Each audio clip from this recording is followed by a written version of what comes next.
vous allez bien? Je vais très très bien, je vais très bien. Voilà, en tout cas, Et pas de j'espère, commentaires. c'est vous aussi Je vais bien, je vais, je vais bien. Bon, c'est contagieux aussi, en tout cas. Ouais. De toute façon, nous parlons du divorce. Nous avions parlé du divorce par consentement mutuel. Ouais. Aujourd'hui, nous parlons d'une autre forme de divorce, divorce pour faute. Pour faute. Comme promis aux téléspectateurs, nous allons aborder ce jour le divorce pour faute, et à ça avec notre consultant juridique. Il est là déjà, Maître Brice Oussou. Alors comme on le disait, on va aborder le thème divorce pour faute avec vous, consultant juridique et avocat au barreau du Bénin. Alors, qu'entend-on par divorce pour faute? Oui, on peut dire, comme l'expression l'indique déjà, il y a divorce pour faute lorsque l'un des époux requiert qu'il plaise au juge de prononcer le divorce de leur couple parce qu'il a des choses à reprocher à l'autre, parce qu'il estime que l'autre membre du couple, l'autre conjoint, a commis une faute qui fait que le couple ne peut plus rester ensemble. Donc dans ce cas-là, c'est carrément le divorce contentieux, à l'opposé de l'autre forme de divorce que nous avons vu la dernière fois, que le divorce par consentement mutuel, où il n'est pas forcément indiqué que c'est une faute, c'est que on se dit, bon, on ne s'entend plus, on ne peut plus rester ensemble. Ici, on estime qu'on ne peut plus rester ensemble parce que l'autre a commis une faute qui vous fait mal, et vous ne pouvez plus continuer, vous ne pouvez pas pardonner cela, fermer l'œil, il vaut mieux se séparer. D'accord. Alors, vous parlez justement de faute. J'ai bien envie de connaître, et je suis sûre que les téléspectateurs aussi, pour quel genre de faute on peut aller jusqu'au divorce. Voilà. Alors, le test dit, le test cite un certain nombre de situations pour lesquelles on peut demander le divorce pour faute. Et je vais vous donner, c'est plus simple comme cela, lecture des dispositions de l'article 234 de la loi portant code des personnes et de la famille en République du Bénin. C'est plus ou moins la même chose dans la plupart des pays. Alors, le texte dispose ainsi qu'il suit. Le divorce peut être prononcé pour absence déclarée de l'un des époux. L'absence, c'est une situation, on peut l'expliquer si vous voulez à une autre émission, où on ne vous voit plus à votre lieu. Est-ce que c'est possible? Oui, il y a l'absence et la disparition. Bon, c'est deux notions voisines. Si vous voulez, on peut l'expliquer à une autre émission. Donc, absence déclarée de l'un des époux, adultère de l'un des époux. C'est vrai qu'à ce niveau, il faut nuancer un peu. Ce n'est plus tellement et toujours une cause péremptoire de divorce. Il y a eu des décisions dans ce sens-là où on ne peut pas vraiment se caler là-dessus. Alors, condamnation de l'un des époux à une peine afflictive ou infamante, défaut d'entretien, refus de l'un, à vous souriez, mais c'est une cause de divorce, refus de l'un des époux d'exécuter les engagements résultats de la convention matrimoniale. Vous avez signé une convention, et puis il doit avoir ceci et cela. L'un des époux ne respecte pas cela, l'autre peut estimer que c'est une des raisons qui l'ont déterminé à se marier. C'est quand vous vous retrouvez dans un régime communauté de biens. Ou les autres régimes où il y a une convention qui est signée, il doit avoir telle chose, mais l'un des époux ne respecte pas cela. Rupture ou interruption prolongée de la vie commune depuis au moins 4 ans. Rupture ou interruption. Abandon de famille. Mauvais traitement. Excès, sévices ou injures graves rendant la vie en commun ou l'existence en commun impossible. Et le test finit en disposant in fine, le divorce peut également être prononcé, figurez-vous bien, pour impuissance et ou stérilité médicalement établie antérieure au mariage et non révélée au moment de la célébration, parce que justement impuissance ou de l'homme ou stérilité ou de l'homme ou de la femme, parce que la stérilité on peut l'entendre des deux côtés, l'impuissance est généralement pour l'homme qui est antérieur au mariage, parce que bon, si vous devez suivre par exemple les préceptes de certaines religions, pas de relation sexuelle avant le mariage, n'est-ce pas? Et donc, et puis on va au mariage et on constate après que l'homme est impuissant. Ah tiens, elle ne s'est pas mariée pour ne pas faire des enfants. Elle, sa volonté de faire des enfants. L'homme est impuissant. Il y a un souci. Ça veut dire que il y a quelque chose qui l'a déterminé pour se marier. Elle ne retrouve pas cela. Elle va estimer qu'elle n'a pas été mise en confiance, elle peut demander le divorce. Ou bien stérilité qui existait et qui n'est pas révélée à l'autre conjoint. Mais elle est constatée tout de même dans le mariage. Oui. Mais c'est qu'il faut prouver que cette impuissance est née avant le mariage. Tout à fait. Si la personne était puissante avant le mariage ou après le mariage et c'est en cours de mariage que l'impuissance survient, ce n'est pas une cause de demande de divorce. Et est-ce que c'est normal que l'impuissance peut survenir tout juste après le mariage? Ça peut arriver. C'est possible. Vous ne savez pas les accidents dont le corps humain peut être victime à chaque instant de la vie. C'est possible. Un accident sur le corps humain peut entraîner l'impuissance. C'est possible. Il peut suivre certaines choses. Il ne s'attendait pas à ça dans le mariage. Voilà c'est les causes pour lesquelles il est possible pour l'un des époux. Vous avez vu le défaut d'entretien. Rien que cela. Rien que cela. Et quand on dit entretien, ça veut dire beaucoup de choses. Ça veut dire beaucoup de choses. Entretien au plan matériel, au plan moral, tout ce qu'on peut entendre. Entretien, défaut d'entretien. Des deux côtés. Des deux côtés. En fait, il est important que l'on attire l'attention de nos concitoyens sur le fait que ces choses dont l'on parle, ce n'est pas forcément d'un côté vers l'autre. C'est dans les deux sens. C'est dans les deux sens. Lorsqu'on parle, c'est vrai que lorsqu'on prend la définition de l'adultère telle que c'était dans les anciennes dispositions, c'était pour seulement la femme qui pouvait commettre l'adultère, mais avec le nouveau code pénal. Ici, ce n'est pas une notion pénale, c'est une notion civile. Alors, ça peut être dans les deux sens. Mais ici, quand on a dit adultère de l'un des époux, ça veut dire que ça peut être et pour la femme et pour l'homme. Donc, tout ce qu'on a dit ici, c'est lorsqu'on parle de défaut d'entretien ou abandon de famille ou mauvais traitement ou excès, sévices, injures graves, c'est dans les deux sens. C'est vrai que nous sommes dans une société où les hommes qui subissent des sévices n'en parlent pas souvent, mais cela existe. À cause de leur orgueil, parce que nous ne sommes pas une société qui conçoit que ordinairement un homme puisse se faire battre ou se laisser battre par son épouse. Donc, même quand ça arrive, on n'en parle pas. Mais Dieu sait qu'il y a beaucoup de cas de sévices dont l'homme est victime. C'est pas l'orgueil, c'est la virilité de l'homme qui l'empêche de se mettre en difficulté.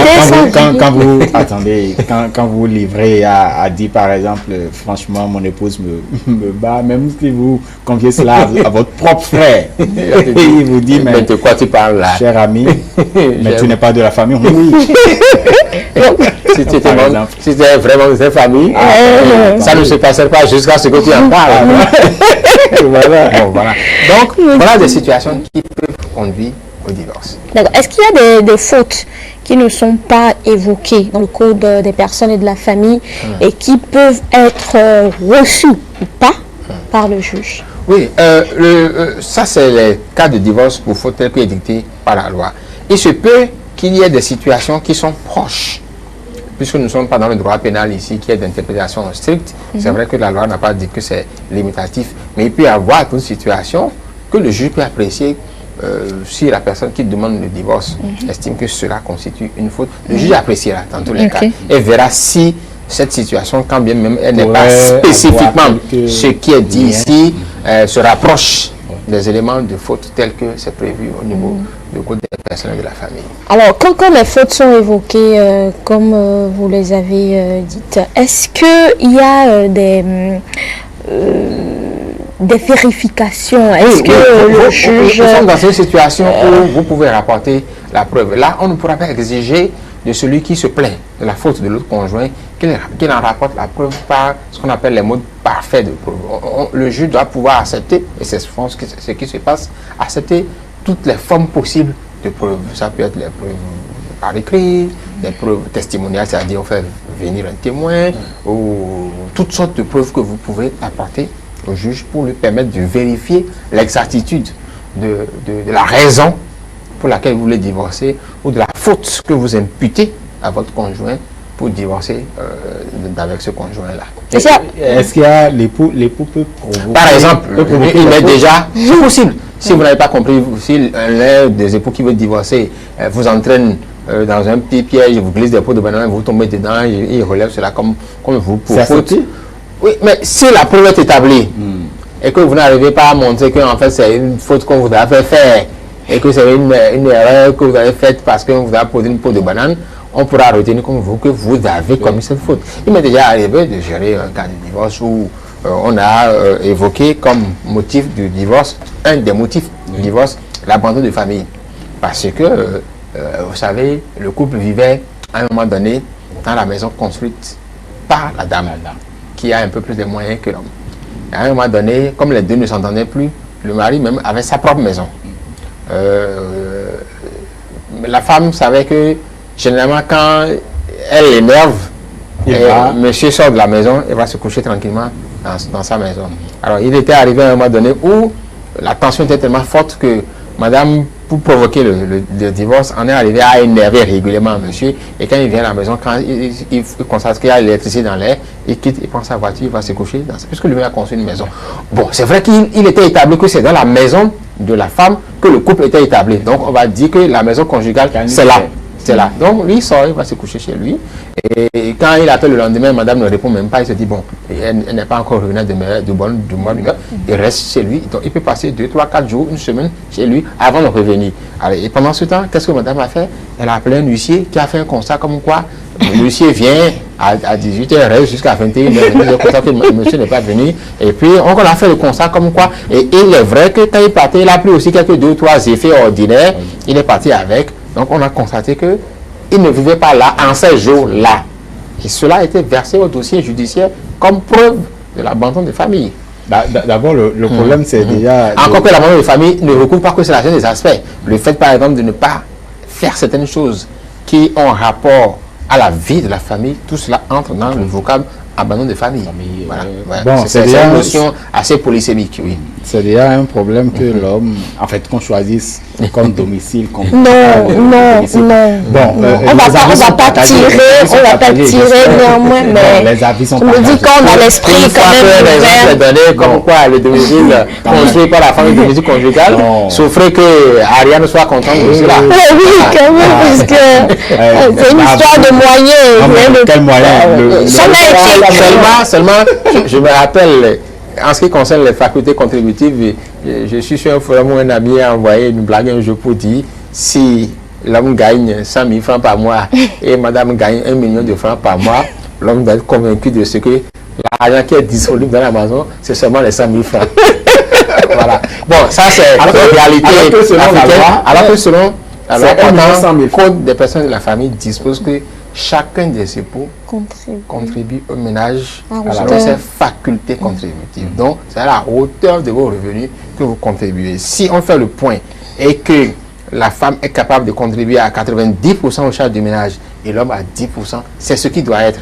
Bon, mais voyez-vous, nous sommes en Afrique. Dans la pratique, en Afrique, généralement, ce n'est pas le cas. Même quand la femme gagne plus que l'homme, on attend généralement que ce soit l'homme qui mette davantage de moyens. Mais bon, ça oblige les hommes à en chercher davantage. Ça, c'est une réalité, on va dire, sociologique.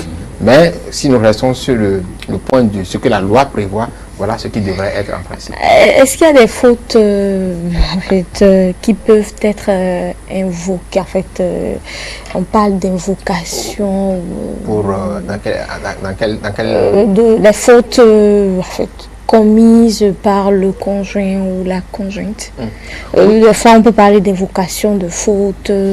Oui, les fautes qu'on peut commettre qui peuvent, enfin, comme je l'ai dit, qui peuvent entraîner le divorce, ce sont ces fautes-là. Il y a des fautes extra qu'on peut, on peut oui, pas retrouver. Il y en a peut-être qu'on ne retrouve pas ici, mais lorsque c'est sous cette situation-là que il peut déjà arriver, par exemple, que on estime que le mari ou la femme a fait quelque chose qui n'est pas exactement ce qui est cité ici, mais peut se rapprocher de cela. Donc le juge appréciera pour voir si cela est vraiment une faute qu'on peut imputer à l'autre conjoint contre lequel le divorce est demandé.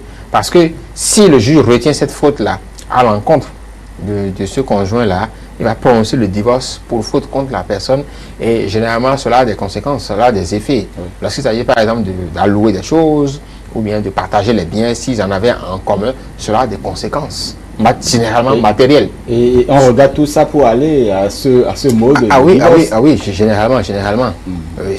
Peut-être celui qui a intérêt à avoir des effets à caractère matériel du divorce pourra tenter d'invoquer la faute de l'autre conjoint pour demander le divorce pour faute.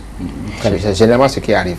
Est-ce que dans le processus, on peut demander à son enfant, par exemple, si à défaut, si Lucien ne vient pas faire des constats, on peut demander par exemple à l'enfant dans le processus de témoigner oui, il est déjà arrivé des situations où pour comprendre ce qui se passe dans le couple, en ce qui concerne les fautes qu'un des époux invoque à l'encontre de l'autre pour demander le divorce pour faute, ou bien les fautes dont les époux s'accusent mutuellement, il est déjà arrivé plusieurs fois au juge d'entendre les enfants, qu'ils soient majeurs ou mineurs. Des fois, le juge peut entendre les enfants en la présence des parents. Parfois, le juge entend les enfants. Ça dépend de la délicatesse du sujet à évoquer hors la présence des parents. Il est déjà connu des cas de divorce où le juge a demandé qu'on lui amène les enfants. Il les a reçus, à discuter avec les enfants hors la présence des parents. Parfois, on reçoit les enfants ensemble. Parfois, ils reçoivent un à un pour échanger avec eux, pour essayer de comprendre quelle est la vie des enfants ou qu'est-ce qu'ils savent de ce qui se passe ou de ce qui s'est passé dans le couple. C'est déjà arrivé. Très bien. J'ai entendu il y a quelques jours en Côte d'Ivoire par exemple qu'il y a un accroissement de 65% de mariage par exemple, mais un accroissement également de divorce à hauteur de 68%. Est-ce qu'au Bénin il y a plus de divorces que de mariages? On ne va pas dire qu'il y a plus de divorces que de mariages, sauf erreur de ma part. Je vais peut-être vérifier les statistiques prochainement et vous le dire au niveau, je peux vérifier au niveau de l'association des femmes avocates du Bénin qui tiennent souvent des statistiques sur ces aspects-là, parce qu'ils reçoivent souvent des femmes pour échanger. Je ne crois pas que le taux de divorce soit plus élevé que le taux de mariage. Il me semble qu'au Bénin c'est l'inverse, il doit y avoir plus de mariages que de divorces. Les divorces, il y en a presque tout le temps.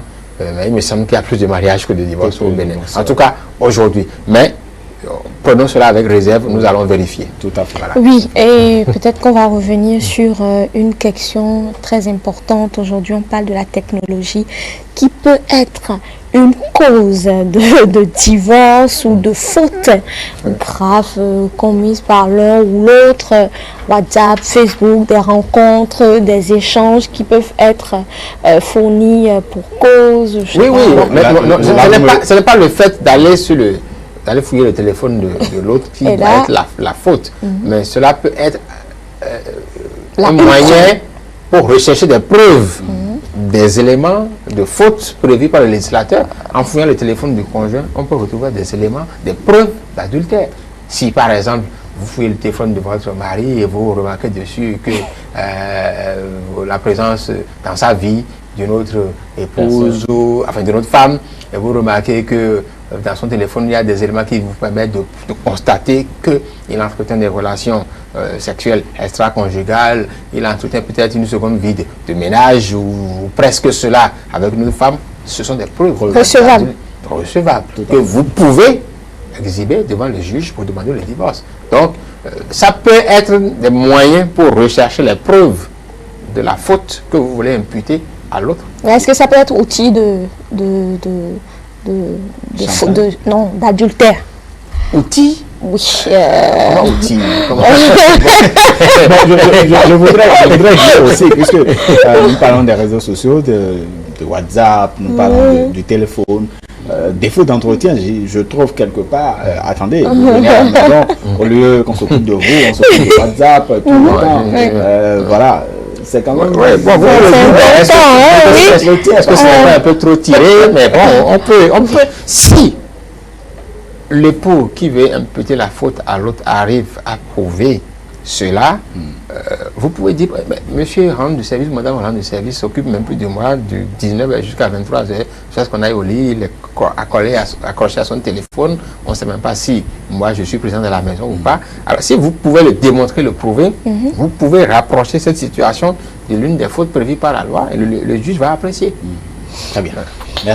Merci. Merci Maître Brissou pour tous ces détails sur cette thématique abordée, divorce pour faute. Et je rappelle que vous êtes avocat au barreau du Bénin, également notre consultant juridique